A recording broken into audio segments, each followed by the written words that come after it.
আসসালামু আলাইকুম, I am chef Ishika. Welcome to ifood channel. আমার আজকের রেসিপি হলো ড্রাগন ফ্রুট দিয়ে গোলাপি কেক।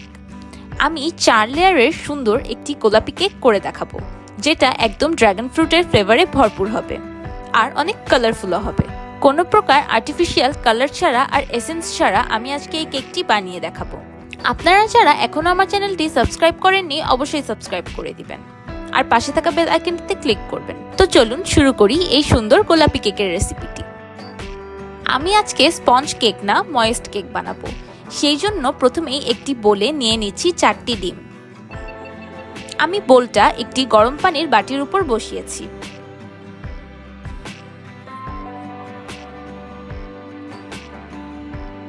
এখন দিয়ে দিচ্ছি চিনি। এখন ভালোমতো উইক্স করে মিশিয়ে নিব। চিনিটা ভালোভাবে গলে যাওয়ার জন্য আমি গরম পানির উপরে রেখেছি। চিনিটা যখন সম্পূর্ণ গলে যাবে তখন গরম পানির উপর থেকে বোলটি সরিয়ে নিব।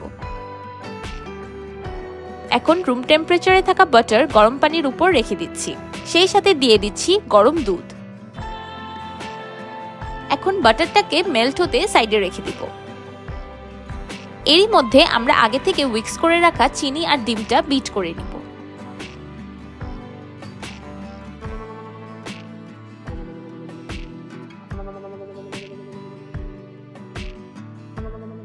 বিট করতে থাকবো যতক্ষণ পর্যন্ত ফ্লাফি ফোমি না হয়ে যায়। কনসিস্টেন্সিটা কিছুটা এরকম হতে হবে। দেখুন, একটা হার্ট ড্র করার পরেও হার্টটা কিন্তু মিশে যাচ্ছে না। এখন একটি ছাঁকনি দিয়ে ছেঁকে দিয়ে দিচ্ছি কেক ফ্লাওয়ার। আপনারা চাইলে ময়দা ইউজ করতে পারবেন।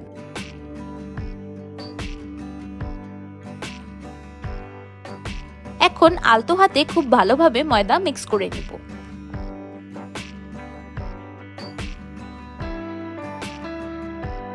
ততক্ষণ পর্যন্ত মিক্স করতে থাকবো যতক্ষণ পর্যন্ত সম্পূর্ণ ময়দা মিলে না যায়।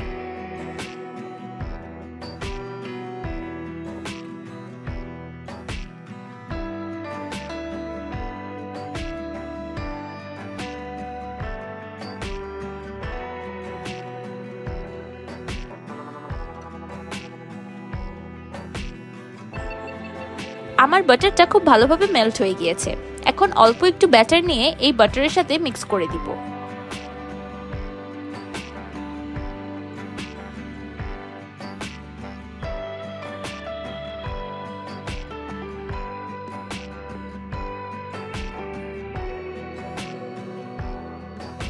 এখন বাটার আর দুধের মিক্সচার ব্যাটারে দিয়ে দিব।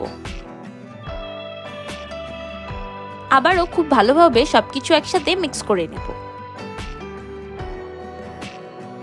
ব্যাটারটা ওভার মিক্স করবেন না, তাহলে বেশি লিকুইডি হয়ে যাবে। আমি আগে থেকে একটা মোল্ড রেডি করে রেখেছি। এখন মোল্ডে কেকের ব্যাটারটা দিয়ে দিচ্ছি। এক এক ওভেনের টেম্পারেচার আর বেকিং টাইম কিন্তু সেম হয় না। আপনাদের একটু সময় বেশি বা কম লাগতে পারে। এখন একটু ট্যাপ করে এয়ার বাবলসগুলো রিলিজ করে দিব। আর আপনারা এই কেকটা চুলায়ও বেক করে নিতে পারবেন। এখন প্রিহিটেড ওভেনে 180 ডিগ্রি সেলসিয়াসে কেকটা 30 মিনিটের মতো বেক করে নেব।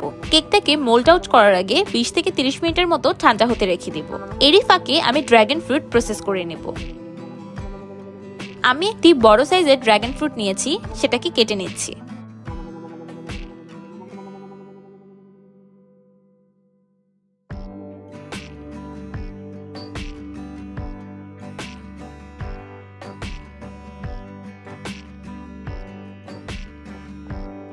আমি এই ড্রাগন ফ্রুটটাকে 1/4 কাপ চিনির সাথে ব্লেন্ডার করে ছেঁকে নিব। এখন কেকের জন্য হুইপিং ক্রিম বানিয়ে নিব। হুইপিং ক্রিম তৈরির জন্য একটি বোলে ঠান্ডা পানি আর বরফ নিয়ে আরেকটি বোল বসিয়ে দিব। নিয়ে নিচ্ছি 1.5 কাপের মতো হুইপিং ক্রিম।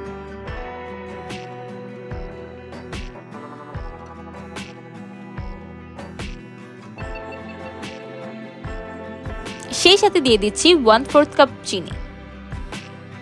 এখন ক্রিমটাকে খুব ভালোভাবে হুইপড করে নিব, একদম স্টিফ হয়ে যাওয়া পর্যন্ত। আমি আজকে এখানে কোনো রকমই ফুড কালার বা এসেন্স ইউজ করব না। এইভাবে ঠান্ডা পানির উপরে রেখে ক্রিমটা হুইপ করলে খুব ভালো স্টিফ হয়। আমি হুইপিং ক্রিমে কয়েক ফোঁটা ড্রাগন ফ্রুটের রস দিয়ে দিয়েছি, তাই একটা খুব সুন্দর হালকা পিঙ্কিশ কালার চলে এসেছে। এখন কেকটা ডেকোরেশনের পালা। কেকটা ঠান্ডা হওয়ার পর আমি কেকটাকে 4 ভাগে কেটে নিয়েছি।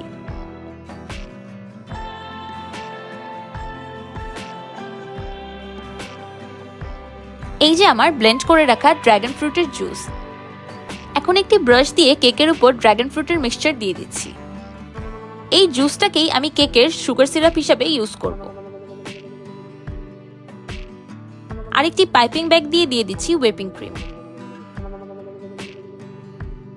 আমি কেকটি নতুনদের জন্য খুব সহজভাবে দেখানোর চেষ্টা করেছি, তাই পাইপিং ব্যাগ দিয়ে দিচ্ছি। পাইপিং ব্যাগ দিয়ে হুইপিং ক্রিম দিলে আপনারা যারা নতুন কেক বানাচ্ছেন তারা খুব সহজেই ক্রিমটাকে সমান করতে পারবেন। এক লেয়ার ডান। এইভাবে সেম প্রসেসে বাকি সবগুলো লেয়ার করে নিব।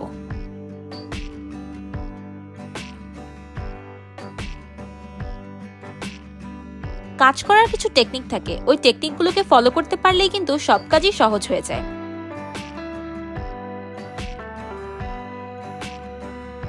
অনেকের বাসায় কেক বানানোর অনেক ইনগ্রিডিয়েন্টস বা টুলস থাকে না, তো আপনারা বাসায় হাতের কাছে থাকা জিনিসপত্র দিয়ে কিভাবে কেক বানিয়ে ফেলতে পারেন সেই চেষ্টাই আমি আজকে করেছি।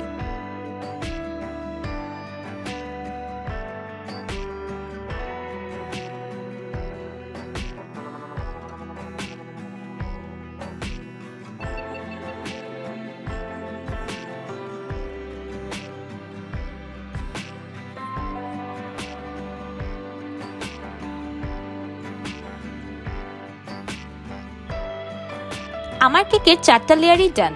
এখন একটা স্ক্র্যাপার দিয়ে আমি কেকের ক্রিমটাকে সমান করে নেব।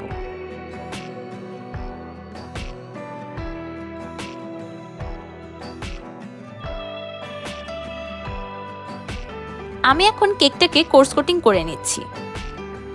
একটা পাতলা ক্রিমের কোটিং করে কেকটাকে আধা ঘন্টার জন্য ফ্রিজে রেখে দিতে হয়, সেটাকে কোর্স কোটিং বলে।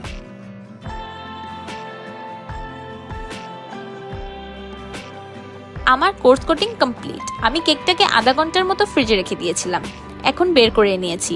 এখন কেকটাকে ফুল ডেকোরেট করে নিব।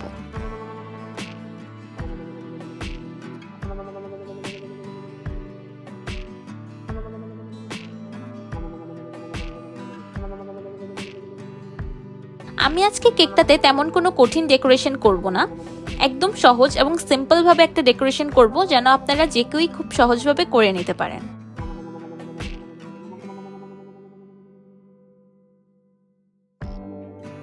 কেকটা কোটিং করার পর যতটুকু হুইপিং ক্রিম রয়ে গিয়েছিল, আমি সেই হুইপিং ক্রিমে কয়েক ফোঁটা ড্রাগন ফ্রুটের রস দিয়ে কালারটাকে একটু ডিপ করে নিয়েছিলাম, যেন ডেকোরেশনটা দেখতে সুন্দর লাগে।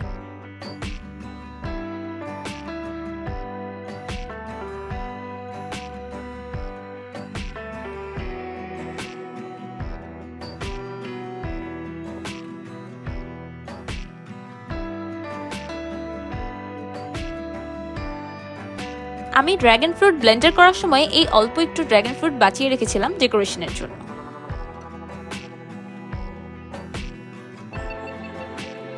আসলে ডেকোরেশনটা নিজের উপর, যার যেরকম ইচ্ছা সে সেভাবেই ডেকোরেশন করে নিতে পারে।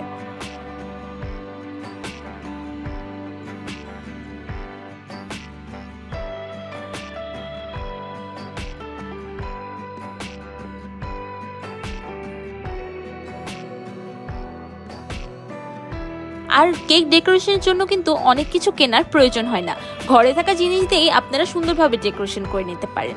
যেমন দেখেন, আমার ঘরে নারকেল কোরানো ছিল, আমি একটু ড্রাগন ফ্রুটের রস দিয়ে নারকেলটাকে গ্রাইন্ড করে এইখানে স্প্রিঙ্কল হিসাবে ইউজ করে দিচ্ছি।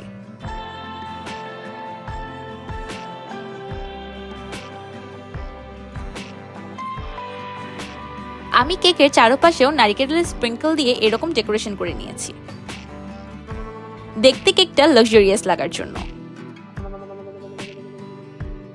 আমার কেক কমপ্লিট। দেখুন, ঘরে থাকা উপকরণ দিয়েই কিভাবে সুন্দর একটি গোলাপি কেক বানিয়ে নিলাম। আর আজকের কেকটা কিন্তু কোনো রকম ফুড কালার আর এসেন্স ছাড়া একদম পিওর কালার প্লাস ফ্লেভার দিয়ে করেছি।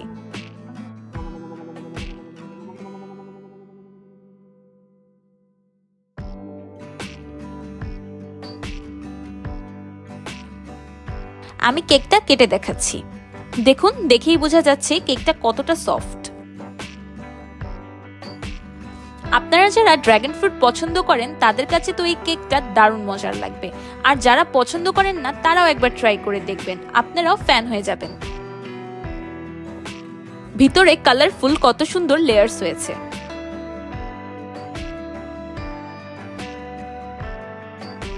প্রত্যেকটি লেয়ার একদম ভিজিবল আর কালারফুল দেখা যাচ্ছে। কেকটা দেখতে কতটা লোভনীয় লাগছে, একদম ডিলাইটফুল একটা কেক, পারফেক্টলি ময়েস্ট আর সফট কেক। আর খেতে তো মাশাআল্লাহ দারুণ হয়েছে, এত মজার ড্রাগন ফ্রুটের ফ্লেভার আসছে যেটা বলে বোঝানোর মতো না। আমি আজকে খুবই সিম্পল আর ঘরোয়াভাবে এই কেকের রেসিপিটি শেয়ার করেছি, আশা করছি আপনাদের কাছে ভালো লাগবে। কেকটি ভালো লাগলে একটি লাইক আর কমেন্ট দিবেন, আর আমার চ্যানেলটি সাবস্ক্রাইব করে আমার চ্যানেলের পাশেই থাকবেন। আল্লাহ হাফেজ।